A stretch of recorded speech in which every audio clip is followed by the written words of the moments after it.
Bonjour à tous, aujourd'hui j'ai souhaité étudier avec cette vidéo le cas des Français qui ne savent plus écrire. Si cette vidéo vous convient, je vous remercie de cliquer sur j'aime, de vous abonner et de visiter notre site internet.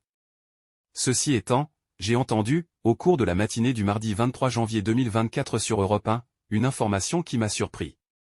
Selon les indications transmises par cette chaîne de radio, des Français ne parviendraient plus à écrire. Ils ne seraient plus capables de tenir un stylo et de s'en servir correctement. Suite à ce constat, une partie d'entre eux s'est résignée à prendre des cours d'écriture. Il est probable qu'une situation similaire se produise pour d'autres nationalités et dans d'autres pays.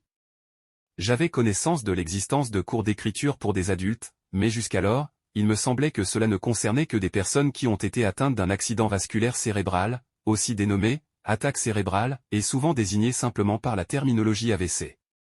Celles-ci, en effet, peuvent souffrir d'aphasie qui peut concerner l'écriture, d'où le besoin de réapprendre à écrire, ce qui peut imposer d'abandonner l'usage de sa main dominante pour recourir à celle qui jusqu'alors n'était pas utilisée pour l'acte d'écrire.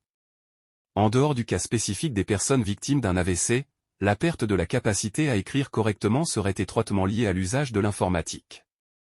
En effet, au lieu d'écrire, de nombreuses personnes pianotent sur des claviers, réels ou virtuels, au point de ne tenir que très exceptionnellement un stylo.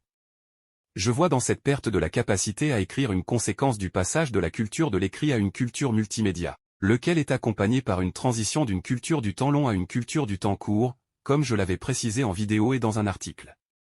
D'autres causes peuvent aussi être avancées. Ainsi, on ne peut exclure le fait qu'une partie de ces personnes présentaient déjà des défaillances dans le domaine de l'écriture. En effet, l'éducation nationale n'est devenue que l'ombre d'elle-même, au point de chuter sans cesse dans le classement PISA et de ne plus parvenir à transmettre les connaissances.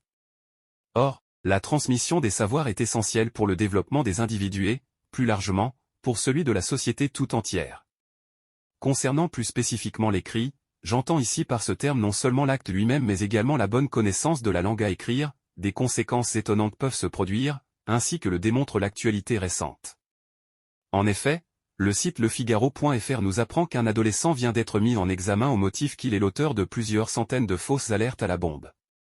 Toutefois, ce que cet article ne dit pas mais qui a été évoqué par Europe 1 lors de l'émission mentionnée au début de cet article réside dans le fait que finalement ce mineur a été confondu en raison de l'existence d'une faute de français qu'il faisait systématiquement lors des fausses alertes à la bombe.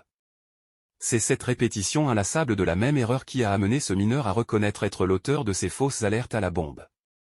La perte de la capacité à écrire s'inscrit plus largement, à mon sens, dans une véritable attaque contre la langue française. J'avais antérieurement consacré un article et une vidéo sur l'évolution historique et juridique de l'usage du français. La langue française n'est pas seulement attaquée de l'étranger, mais elle connaît de véritables ennemis de l'intérieur, lesquels politiquement se situent clairement à gauche, ce qui n'est pas pour nous surprendre. Toujours sous l'argument fallacieux de l'égalité et du progrès, une frange de la population s'échine à détruire la langue française pour faire régner l'écriture inclusive, version moderne du règne par la terreur. Car s'opposer à l'écriture inclusive revient à se mettre à dos les fausses féministes actuelles, mais vraies opportunistes, ainsi que les gauchistes de tout poil, dont la soumission est l'une des principales caractéristiques. L'écriture inclusive constitue probablement l'une des pires atteintes contre la langue française et son utilisation devrait non seulement être interdite mais également sanctionnée.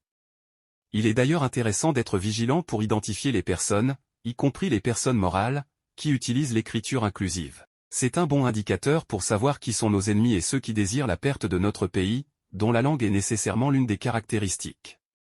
Déjà particulièrement horrible en elle-même, l'écriture inclusive connaît une avancée encore plus prononcée dans la décadence avec une certaine Tiphaine Day, qui serait, paraît-il, comédien, auteur et metteur en scène. L'usage du masculin a été fait volontairement pour lui rendre la monnaie de sa pièce, bien que je ne l'ai jamais vu nulle part à ce titre, et qui voudrait féminiser la langue française en modifiant la grammaire. Cette personne, au regard terrifiant, a sans doute trouvé un véhicule intéressant pour le développement de sa notoriété jusqu'alors absente et son apport à la société se limite là. La perte de la capacité à écrire et les attaques contre la langue française sont particulièrement inquiétantes. Pour pouvoir communiquer, il est nécessaire d'avoir la même langue et non des dégénérations pitoyables d'une langue initiale qui serait martyrisée selon le bon vouloir de chacun. Il est aussi nécessaire de pouvoir écrire et lire cette langue. Certes, les moyens informatiques existent, mais l'écrit est nettement plus performant en ce qui concerne la mémorisation et plus généralement l'apprentissage. En ce sens, On peut d'ailleurs noter que la Suède a préféré revoir ses méthodes d'enseignement pour délaisser les outils numériques au profit des manuels scolaires. Ce phénomène récent de résistance aux écrans en faveur d'outils plus traditionnels pointe le bout de son nez dans d'autres pays, comme le Danemark et les Pays-Bas. Même Gabriel Attal, lorsqu'il était ministre de l'Éducation nationale, a émis quelques mots à ce sujet. Si vous avez aimé cette vidéo, je vous remercie de cliquer sur j'aime, de vous abonner et de visiter notre site internet. Vous trouverez sur celui-ci la version écrite de cette vidéo, avec des liens vers des ressources complémentaires. À bientôt pour d'autres vidéos passionnantes.